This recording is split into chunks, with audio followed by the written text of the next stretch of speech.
अस्सलामुअलैकुम। अब जो हम टॉपिक डिस्कस करने जा रहे हैं वो है डेप्रिसिएशन का पहला मेथड, स्ट्रेट लाइन मेथड, जिसके बारे में मैं आपको पहले बता चुकी हूँ वीडियो में कि ये क्या चीज़ है और ये कैसे होती है। अच्छा, अब इसका ये फार्मूला है cost minus salvage value upon useful life या फिर डिवाइडेड बाय यूज़फुल लाइफ। अच्छा, सेल्वेज वैल्यू क्या होती है? सेल्वेज वैल्यू होती है एक एस्टिमेटेड बुक वैल्यू, एक एस्टिमेटेड वैल्यू होती है हमारे एसेट पर। ठीक है, जो भी हमने चीज़ ख़रीदी होती है या फिर जो भी हमने अपना एसेट अपने घर में ला के रखा होता है उसकी एक एस्टिमेटेड वैल्यू होती है। सही है। यूज़फुल लाइफ हमारी होती है ईयर्स में। ठीक है, ये हमारी ईयर्स में गिवन होती है स्ट्रेट लाइन मेथड में। और कॉस्ट या तो गिवन होती है या फिर हमें कंप्यूट करनी पड़ती है। अच्छा, अब हम एक क्वेश्चन लिखते हैं जिसमें हमारे पास कुछ चीज़ें आती हैं। फॉर एग्ज़ाम्पल, अगर आप अपनी 5 ईयर्स में देखें तो आपके पास कुछ इस तरह से क्वेश्चन आता है कि कंप्यूट कॉस्ट ऑफ मशीन। ये होती है आपकी पहली रिक्वायरमेंट। दूसरी रिक्वायरमेंट होती है by straight line method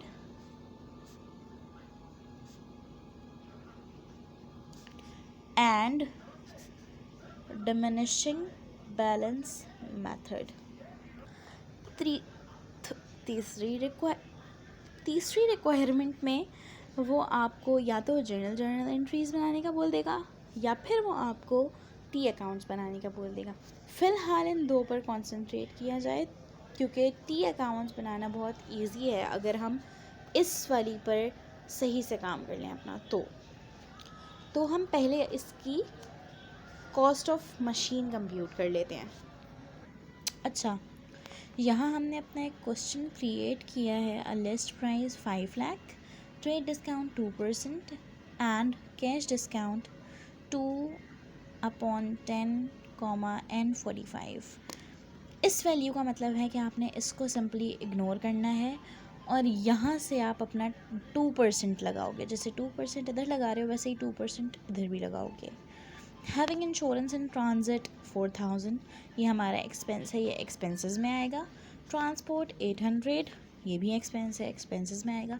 fire insurance for the current year ignore होगी, लेकिन अगर ये 3 ईयर्स या 4 ईयर्स या इस तरह से एक्सपेंडेड टाइम की है तो फिर वो इग्नोर नहीं होगी या उसकी कुछ आपको सिचुएशंस दे दी जाएंगी तो उसके हिसाब से आप उसको या तो इग्नोर करोगे या फिर ले लोगे। इंस्टॉलेशन चार्जेस आप लोगे, लेकिन अगर डैमेज ड्यूरिंग इंस्टॉलेशन आ जाएगी तो आप उसको नहीं लोगे, इग्नोर करोगे। क्योंकि अगर आपकी इंस्टॉलेशन के दरमियान में कोई भी डैमेज होता है तो वो हमारे खाते में नहीं आता बल्कि वो सामने वाले के खाते में आता है। यानी कि जिससे हमने ये चीज़ ख़रीदी है या जिसने हमें ये चीज़ बेच रहा है तो वो बंदा उसकी भरपाई करेगा।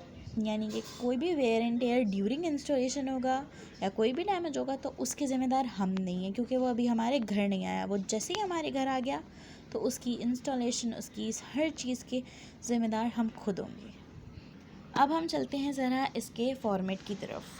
अच्छा, अब हम ज़रा अपने फॉर्मेट की तरफ आते हैं, तो इसको इग्नोर करें, ये मुझसे गलत हो गया था। लिस्ट प्राइस हमें जो दी हुई थी हम उसको पुट करेंगे। पहले मैं आपको ज़रा फार्मूला समझा दूँ।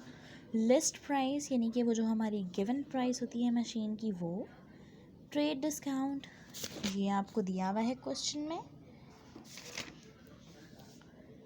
ट्रेड प्राइस जो लिस्ट प्राइस में से जो लिस्ट प्राइस में से ट्रेड डिस्काउंट माइनस कर कर आएगी वो होगी ट्रेड प्राइस। फिर जो ट्रेड प्राइस होगी उसमें से हम कैश डिस्काउंट को माइनस करेंगे तो हमारी आएगी कैश प्राइस या इनवॉइस प्राइस। मैं आपको करके दिखाती हूँ। हमारी लिस्ट प्राइस है 5 लाख, हमारा ट्रेड डिस्काउंट है 2%, तो हम लोग 5 lakh multiply by 2 divided by 100। तो जब हमने इसको कैलकुलेटर में किया तो ये आया है हमारा 10,000। हम यहाँ लिख लेंगे 10,000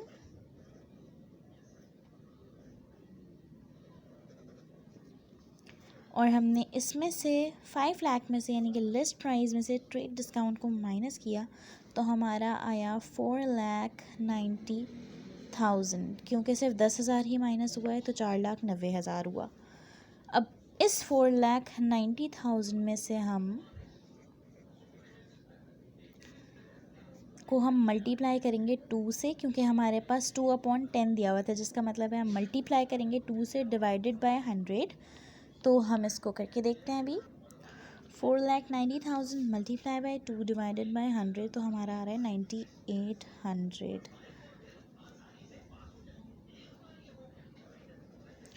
4,90,000 में से अब हम माइनस करेंगे 9,800 तो हमारा आएगा 4,80200। ठीक है।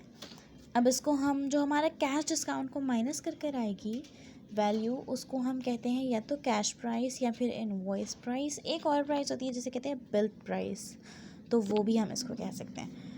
अदर एक्सपेंसेस यानी कि हमारी इंश्योरेंस, इंस्टॉलेशन और हमारी बाकी की सारी चीज़ें जो यहाँ पर गिवन है, एक्सेप्ट द डैमेज जो इंस्टॉलेशन के दरमियान हुआ था और फायर इंश्योरेंस जो करंट की गिवन है। यहाँ पर हमें 3 इयर्स या 4 इयर्स की फायर इंश्योरेंस नहीं दी हुई, इसलिए हम इसको काउंट नहीं करेंगे। अगर यहाँ पर ये करंट की है यानी कि कोई टाइम पीरियड नहीं है, इसलिए हम इसको अभी काउंट नहीं करेंगे। तो ये वैल्यू हमने कर दी कैंसिल। अब यहाँ पर क्या रह गया? इंश्योरेंस इन ट्रांजिट 4,000, ट्रांसपोर्ट 800 और इंस्टॉलेशन चार्जेस 1,000। अब हम इन तीनों चीज़ों को वहाँ लिख लेंगे 4,000, 800 एंड 1,000। अच्छा, हम जो ऐड करेंगे एक्सपेंसेस उनको हम अंदर वाले कॉलम में लिखेंगे ताकि उनका जो टोटल आएगा उसको हम यहाँ लिखेंगे, दोनों अमाउंट्स को ऐड करेंगे और जो हमारी कॉस्ट आएगी वो होगी हमारी cost of machine. Insurance in transit है हमारा 4,000, 800 एंड 1,000।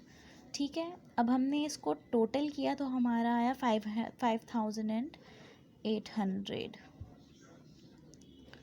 ये हैं हमारे टोटल एक्सपेंसेस और इन दोनों अमाउंट्स को जो ऐड करके अमाउंट आएगी वो होगी हमारी कॉस्ट ऑफ मशीन। इन दोनों अमाउंट्स को हमने ऐड किया तो हमारे पास आ रही है 486,000। तो अब हमारी ये वाली अमाउंट जो है वो सारे मेथड्स में, चाहे वो हमारा कोई सा भी मेथड हो, उसमें यूज़ होगी। अब हम करते हैं कंप्यूटेशन ऑफ कॉस्ट। नहीं, अब हम करेंगे स्ट्रेट लाइन मेथड को के ज़रिए से डेप्रिसिएशन अपनी मशीन की या फिर अपने इक्विपमेंट की, जो भी हमारा एसेट है। अच्छा, अब जो हमारा फार्मूला है उसमें हम ज़रा वैल्यूज़ पुट करते हैं। फार्मूला है हमारा कॉस्ट माइनस सेल्वेज वैल्यू, जिसको हम रेजिडुअल वैल्यू भी कहते हैं या फिर हम इसको स्क्रैप वैल्यू भी कहते हैं। और यूज़फुल लाइफ ईयर्स में कॉस्ट हमारी वो जो हमने निकाली है कंप्यूट करने के बाद 486,000 minus salvage value, residual value या फिर स्क्रैप वैल्यू, जिसका मतलब मैंने आपको समझा दिया था। एस्टिमेटेड वैल्यू होती है ये किसी भी एसेट की जो इंसान खुद निकालता है। तो ये है हमारी गिवन है 10,000 और ये आपको क्वेश्चन में गिवन होगी, बीच में आगे पीछे कहीं भी आपको सवाल पढ़ना पड़ेगा, कभी कभी एंडिंग में भी गिवन होती है। ये है 10,000 डिवाइडेड बाय 8 है हमारी यूज़फुल लाइफ। अब हम इस अपनी वैल्यूज़ को कैलकुलेटर पे रखेंगे और सॉल्व कर देंगे। पहले आप इसको माइनस करिएगा, बाद में डिवीज़न, वरना कैलकुलेटर आपका डिमास का रूल अप्लाई कर देगा, तो वो डिवाइड पहले कर देगा और माइनस बाद में, जिससे आपकी आंसर गलत हो सकती है।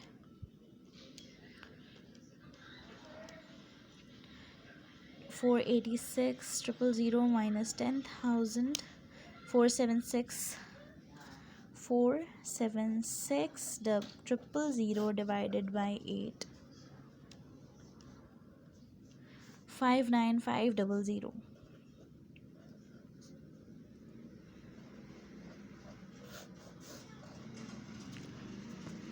ये है आपका स्ट्रेट लाइन मेथड का depreciation for the first year.